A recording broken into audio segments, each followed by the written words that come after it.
Welcome to Untested Builds, where you figure out how to build your favorite fictional characters to play in Pathfinder 2nd Edition. Subscribe for new builds every week, comment below to suggest characters you want to see featured, and join the Patreon to vote and polls to support your favorite suggestions. Today, we're diving back into the world of Runeterra to take a look at Malzahar, the Prophet of the Void. Normally, this is where I go through the character's entire biography, but I've decided that I'll respect Malzahar's backstory as much as Riot Games has. Malzahar was an orphan gifted with the power of prophecy who offered fortunes in exchange for coin in the gutters of the bazaar. As his visions became more powerful, Malzahar became disillusioned with capitalism and became woke instead. Seeing visions of humanity saved from its own corruption, Malzahar journeyed into the desert guided by his gift until he discovered an ancient ruin of a bygone civilization. Gazing into the void, a realm of chaos and destruction that exists between worlds, Malzahar gained new powers to control the void itself and summon its denizens to assist him in his new goal. Spread the void across the world so all of Runeterra may be united under the corruption of the void. But since this is a League of Legends champion, it would probably be nice to know what exactly they can do in game. Malzahar's passive Void Shift is basically a shield that blocks the next spell or attack that would hit him. His Q, Call of the Void, opens up an area to the energies of the void, damaging and confusing those caught within, preventing them from using abilities for a time. His W, Void Swarm, summons a small voidling that acts independently, attacking nearby creatures. More voidlings are summoned when this is used if you have used other abilities recently. Malzahar's E, Malefic Visions, infects a target with a mental disease, dealing damage over time, jumping to the next closest enemy if the current victim dies. Malzahar's ultimate, Nether Grasp, is basically a laser that immobilizes a single target and deals damage over time.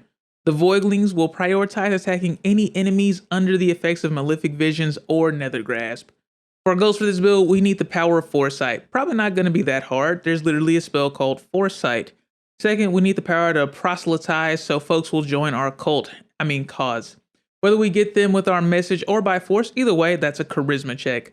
Lastly, if our words don't work, the Void lets us do anything a high-ranking priest could normally do.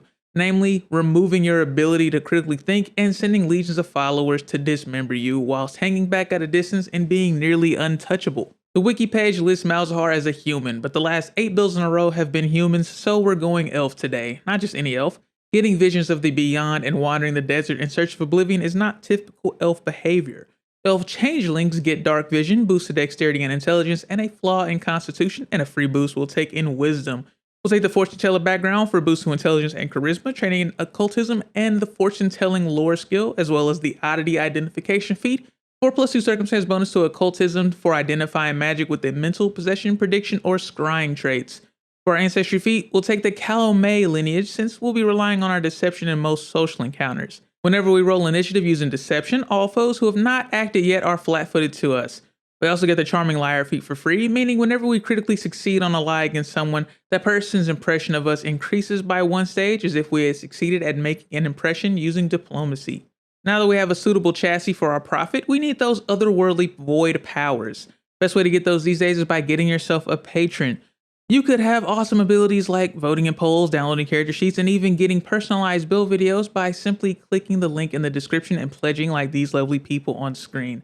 You can trust that every penny received goes directly into increasing the quality of our production here and helping spread the grim tendrils of Pathfinder 2nd Edition to the deepest corners of the YouTube algorithm. Of course, Malzahar didn't have such an opportunity. He instead locked in Witch at the last minute, dedicating himself to the Cursed Patron for a bonus to intelligence, a sweet little void familiar, and access to occult spells. Shield raises a magical shield for a +1 circumstance bonus to AC, and the option to use the shield block reaction. If you do, however, the spell ends and can't be used again for 10 minutes. Daze deals your intelligence modifier and mental damage to a target who fails a will save. On a crit, they are also stunned 1. Mage Armor wards our body and magical energy to act as armor for a day. While this is up, we gain a +1 item bonus to AC and the dex cap of +5. Brave Enfeeblement makes a spell attack roll against a creature, then that creature becomes enfeebled for a minute by an amount based on a fortitude save. Which is good, because taking a penalty to strength-based attacks and checks means they're less likely to hit our squishy caster body. We'll take our skill training in Arcana, Deception, Diplomacy, Intimidation, Nature, Religion, Society, and Survival, and for our ability boost we'll increase Dexterity, Intelligence, Wisdom, and Charisma. At level 2, we're getting our first basic lesson from the Void. Despite already knowing Mage Armor and the Shield cantrip, the lesson of Protection gives Malzahar's true passive Void Shift with the Blood Ward Hex. This is unusual hex insofar as it grants a positive effect that we gain by targeting ourselves. Sustained for up to a minute, we can gain a +1 status bonus to AC and saving throws against creatures of a type of our choice. Between this status bonus, shield circumstance bonus, and mage armor's item bonus, we're going to be very difficult to hit. The learning doesn't stop here though. The Schooled in Secrets feat allows us to use our occultism skill in place of diplomacy when gathering information related to secret societies and cults. Third level witches can cast second level spells. Augury allows us to spend 10 minutes to gain some insight about an event happening in the next 30 minutes. You only get a vague sense though, so the GM will tell you if it's good and bad, or just nothing. Vomit Swarm gives us a bunch of little voidlings, forcing a reflex save in a 30-foot cone and dealing 2d8 piercing damage and sickening creatures who fail. Resist Energy allows us to gain resistance 5, so our choice of acid, cold, electricity, fire, or sonic damage for 10 minutes. We use our skill increase for expert deception and grab the Feather Step feat to allow us to step into difficult terrain since, we kind of just hover ominously over the ground. When Malzahar was growing up, he belonged to the streets. He never forgot where he came from, so we'll grab the Streetwise feat in order to use our society modifier in place of diplomacy to gather information in any settlement we are familiar with. You'd think we weren't good at diplomacy or something with how often we try to replace it. Rites of Convocation allows us to replace one of our prepared spells with a summon spell from any tradition heightened to the level of the slot we give up. Of course, we can already cast Summon Fae from the occult list, but for maximum voidling flavor, we want to summon Animal to be able to summon Bloodseekers, which can attach themselves to creatures and drain their health to gain temporary HP. Level 5 witches gain Magical Fortitude to increase our Fortitude saves to Expert. We also get 3rd level spells. Paralyze stuns or paralyzes the target based on a will save. Chilling Darkness fires a ray of darkness that deals 5d6 cold damage and an additional 5d6 evil damage if the target is a celestial based on a spell attack roll. In addition, if there's any magical light in this spell's path or at the target, this spell attempts to counteract that source. We'll take our ability boost in Dexterity, Intelligence, Wisdom, and Charisma. We'll use our skill increase for Expert Intimidation. Remember when I said Malzahar got woke? Turns out other changelings call that being called. Mals may have answered the call, but of course male changelings are usually killed or sacrificed in the process. Malzahar was just built different, I guess, because instead we're getting a +1 circumstance bonus to will saves against mental effects. We also gain a critical success on regular successes against controlling effects. At level 6, we'll learn even greater lessons from the Void. The Lesson of Shadow gives us the Malicious Shadow Hex, which we'll use as a reflavored multi-voidling swarm. We animate a target shadow to have it strike its owner, dealing 3d10 plus our intelligence modifier of our choice of bludgeoning, piercing, or slashing damage. The shadow attempts to strike on the cast as well as each time we sustain this hex. We can sustain it multiple times, but it does count towards our multi-attack penalty. But don't worry, we'll grab some more interesting things we can do with the rest of our actions in later levels. The Group Coercion feat allows us to, let's say, aggressively convince up to 4 creatures at once. Level 7 witches are expert spellcasters who can cast 4th level spells. Read Omens allows us to gain a small insight or clue to events upcoming in the next week. Aromatic Lure is a more powerful version of our Call of the Void. We can stupefy and command a creature to go to a location based on a will save. Obviously, the stupefy condition keeps enemy spellcasters at bay, but don't hesitate to use this on a marshal to put them right where you need them to be for a bit. Our endgame is unknowable, even to mind readers. We'll grab Master Deception Proficiency and take the Slippery Secrets feat, enabling us to roll Deception against mind reading effects, and on a success, the effect reveals nothing. Merc Sight keeps us from taking the usual circumstance penalty for range attacks or perception checks we make during rain, fog, or other weather. Most of our abilities are point and click, so it'll be kind of awkward if we missed them. Terrifying Resistance gives us a +1 circumstance bonus to saves against spells cast against us by creatures we've demoralized in the last 24 hours. Level 9 witches gain lightning reflexes for expert will saves. They also get 5th level spells. Abyssal Plague is the otherworldly disease we need to replicate malefic visions. Based on a fortitude save, they will contract the Abyssal Plague, giving them the drain condition, meaning they will lose HP in addition to their maximum hit points being reduced. They'll also take a penalty to all constitution-based checks and saves. We'll use our skill increase for expert occultism and grab occult resistance for a +1 circumstance bonus to saves against occult effects. At level 10, we'll use our ability boost on our dexterity, intelligence, wisdom, and charisma, again meaning we get some skill training that we'll take in performance. The Recognize Spell feat lets us attempt to identify a spell that we can see the activation of as a reaction, and on a critical success, we also gain a +1 circumstance bonus to our AC or the relevant saving throw against that spell. Since we're trained in all 4 magical traditions, we can recognize anything level 2 or lower automatically, but we still make the attempt in case we get a critical success for that AC bonus. We're going back to the School of the Void with a major lesson, specifically the Lesson of Death, giving us the aptly named Curse of Death Hex to replicate our ultimate Nether Grasp. A stage curse based on a Fortitude save. At stage 1, they'll take 4d6 negative damage and become fatigued. At stage 2, that's 8d6 damage and fatigued. Stage 3 is 12d6 and fatigued, with the final stage just outright killing the target. All stages except for the final last for 1 round, but the curse immediately ends when the spell does, so we'll want to make full use of the 1 minute sustained duration. You don't really want them to crit on the initial Fortitude save however, because any target we attempt on this becomes immune on repeated attempts for 1 day. Good thing we learned a way to reduce Fortitude saves last level, huh? Level 11 Witches gain weapon expertise to increase our proficiency with simple weapons and unarmed strikes to expert. Malzahar does have a dagger he carries, but he never actually see him use it, so who knows if he's actually good with it. Alertness increases our perception to expert. We also get 6th level spells. We're mostly taking Feeble Mind to give the stupefied condition to enemies who fail a will save, but if we happen to crit, it gives the target a -5 modifier on all their charisma, intelligence, and wisdom scores, and they lose most of their class features, including spellcasting permanently. That's some strong lean Malz is handing out. We'll use our skill increase for Master Occultism and grab the Disturbing Knowledge feat. Sometimes regular old intimidation isn't good enough to get the message across, so why not give them the precise details of their impending doom with an occultism check against their will DC of anyone within 30 feet to frighten or even confuse them. Lasting Coercion makes our presence felt a bit more, making enemies who we've coerced comply with our demands for up to a full week after our successful attempt. Hex Focus is a good feat to pick up if you're focusing on hexes, which we definitely are. Now when we refocus, we regain 2 focus points instead of 1, but we still can't exceed the maximum of 3 focus points in our pool. Level 13 Witches gain weapon specialization for an additional flat 2 damage on that dagger we talked about. Defensive Robes increases our unarmed defense to expert, which is cool, but 7th level spells are even cooler. Blightburn Blast is a good backup in case we can't use our Curse of Death for whatever reason, or we need to hit multiple bunched up targets.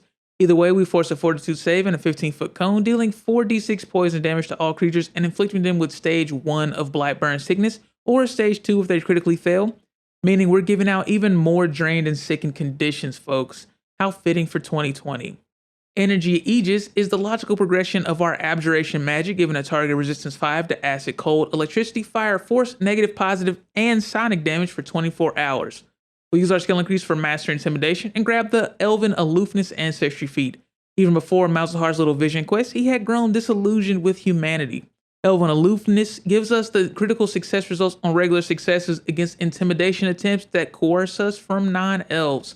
Also, when a non-elf attempts to demoralize us, we become immune for a full day instead of only 10 minutes. We'll pick up Steady Spellcasting so we can ignore being disrupted when casting a spell by passing a flat 15 DC check. On the Rift, our playstyle relies on chaining our abilities together for maximum effect. It's no different on the tabletop. The Quick Recognition feat allows us to use Recognize Spell once per round as a free action for any skill in which we're a master, which is currently only Occultism, but we'll grab Master in at least one more Tradition skill, I promise. Level 15 Witches are Master Spellcasters who can cast 8th level spells. Scintillating Pattern forces will saves in a 20-foot burst that can be sustained for up to a minute. Creatures who fail become confused for 1d4 rounds, and those who critically fail are stunned for 1d4 rounds, then confused until the spells end. We use our ability boost for our Dexterity, Intelligence, Wisdom, and Charisma again. Consistency is key after all. And pick up some legendary occultism proficiency, meaning we can use our Disturbing Knowledge feat on any number of creatures within 30 feet instead of just one. In case I haven't made it abundantly clear by now, our magic comes from the Void, an alien dimension with creatures and abilities not seen on Runeterra for thousands of years, with the exception of Kha'Zix, Kaisa, Rek'Sai, Cho'Gath, Kog'Maw, Vel'Koz, and Kassadin, that is. We're completely unique in this world unless you're one of those dudes. What I'm trying to say is that the people of Runeterra aren't going to be very good at identifying our magic. The Bizarre Magic feat increases the DC to identify spells we cast and identify magic we use by 5. At level 16, we finally unlock Malzahar's full combo. Effortless Concentration gives us a free action we can use at the start of our turns to sustain one of our active spells, meaning when combat starts, we can spend our first turn positioning and cast Blood Ward. Then next turn, sustain Blood Ward for free, move again and cast Malicious Shadow on our poor victim. Then on our third turn, sustain both our active hexes, one for free and spending an action for the other, and casting Curse of Death. On our subsequent turns, we can sustain all 3 hexes while still having an action to spend to sustain Malicious Shadow again or to move, meaning we'll be able to just delete an enemy while not taking damage from them, assuming we know what type of creature they are for our ward. Of course, if there is more than one enemy, you could always spend that extra action demoralizing them, since Terrified Retreat forces an enemy we demoralize to flee for 1 round. Level 17 Witches gain Resolve for Master Will saves and critical success results on regular successes. We also get 9th level spells. How can you call yourself a prophet without foresight? I told you we'd be getting this. What kind of madman would tease something at the beginning of a build and not follow through? Foresight gives a creature a 6th sense that perceives the future for 1 hour. While under this effect, they gain a +2 bonus to initiative rolls and are not flat-footed against undetected enemies nor when flanked. If they would need to make a saving throw, they roll twice and take the higher result. If another creature would target them with a spell or an attack, the enemy rolls twice and takes the lower result. We'll use our skill increase for Expert Religion. The Defiance Unto Death Ancestry feat ironically keeps us from being controlled by outside forces. If we would start our turn confused, controlled, or fleeing due to a failed will save, we can roll another will save against the same DC to become paralyzed for a turn instead. At level 18, our combo gets more consistent with Hex Wellspring. Now when we refocus, we regain up to 3 focus points, meaning we can use our single target protect attack delete combo every combat, assuming the GM gives the party a chance to catch our breath between fights. If we get more than a few minutes, it might be worth it to also consult the spirits while we're at it. We can spend 10 minutes to commune with the Void using our occultism skill. If we succeed, we can ask the Void for information about the local area, but critically failing causes the Void to become hostile and give us intentionally false information. Not completely unexpected for a realm of pure chaos, admittedly. Level 19 Witches are legendary spellcasters who gain a 10th level spell slot. Indestructibility means you're only taking damage by effects you want to be damaged by until the start of your next turn, which is useful very often, but what's even more useful is using this to heighten your mage armor to the maximum for that sweet all-day set it and forget it +3 item bonus to every save and AC. You've probably got a decent following in your little cult by this late of a level, so we'll use our last skill increase for Master Religion and grab the Extort the Faithful feat. Now you can request or coerce your followers using religion instead of diplomacy or intimidation and gain a +2 circumstance bonus to the check. In the event we do critically fail, however, the target's attitude towards us won't worsen, so we don't have to worry about losing our cultists. At level 20, we'll use our final ability boost for Dexterity, Intelligence, Wisdom, and Charisma once again. The last skill training is completely up to you. I'm choosing Crafting, but honestly, you've got at least a +5 on everything left except for Athletics, so just fill in whatever gap your cult needs. If you don't know what that is, perhaps infiltrate another religion for some inspiration. Deceptive Worship allows us to use our occultism skill instead of deception to pass ourselves off as a member of another faith. We'll still need our deception to impersonate specific individuals, but we're a master in that too, so that's not going to be that tall of an order. For our capstone feat, Hex Master allows us to cast more than 1 hex per turn, taking 1 turn off of our 3-turn combo since Blood Ward is only a single action. That also makes the Cackle Hex almost usable, but you'll notice that we didn't take it. Paizo, why isn't Cackle a Hex cantrip at least? How dare you make us spend a focus point just to sustain a spell? And since it's a Hex, we wouldn't be able to use it the same turn as another Hex until our literal capstone. But that's enough ranting about that. Since we're level 20, why don't we go over the pros and cons of the build? For starters, we've got some insane AC with Shield, Mage Armor, and Blood Ward. We've got 46 AC with the latter 2 effects also giving us better spell saves as well. We also stack damage very effectively too. Malicious Shadow alone having the ability to pump out 15d10 a turn, assuming we can still hit through the multi-attack penalty. We're also an MVP outside of combat, with at least a +5 in every soft stat and plenty of utility spells and conditions to throw around. Our party is going to be looking at us to be in charge, which means we can lead them straight to oblivion with the most min-max build we've made on this channel so far. But there are cons aplenty. The most pressing concern is our low HP. Even as a master of abjuration, you're still going to get hit with only 106 hit points between yourself and oblivion. You're going to have a bad time if you get caught without your blood ward up. Our main offensive spells also come with some pretty major drawbacks. We can't use Malicious Shadow if they don't happen to have a shadow, which actually comes up a lot more often than expected, especially when everything has dark vision. Also, a lot of high-level enemies start to become immune to death effects altogether, so they'll just laugh at our curse of death. And third, we don't do very well against multiple threats. Our role in combat is to nuke the damage dealer and hang back to support the team the rest of the fight. If everything is dangerous and we can't prioritize, we might find ourselves getting caught out and being written out of our own prophecy. Thanks for tuning in to another build. If you want to download this character sheet as well as others and vote for the next league champion we build, you can do so by joining the Patreon. The current poll is between Warwick, Zoe, and Zyra, so why not join the team if you're interested? With that, enjoy the rest of your week, play more Pathfinder, and test these builds out with your friends.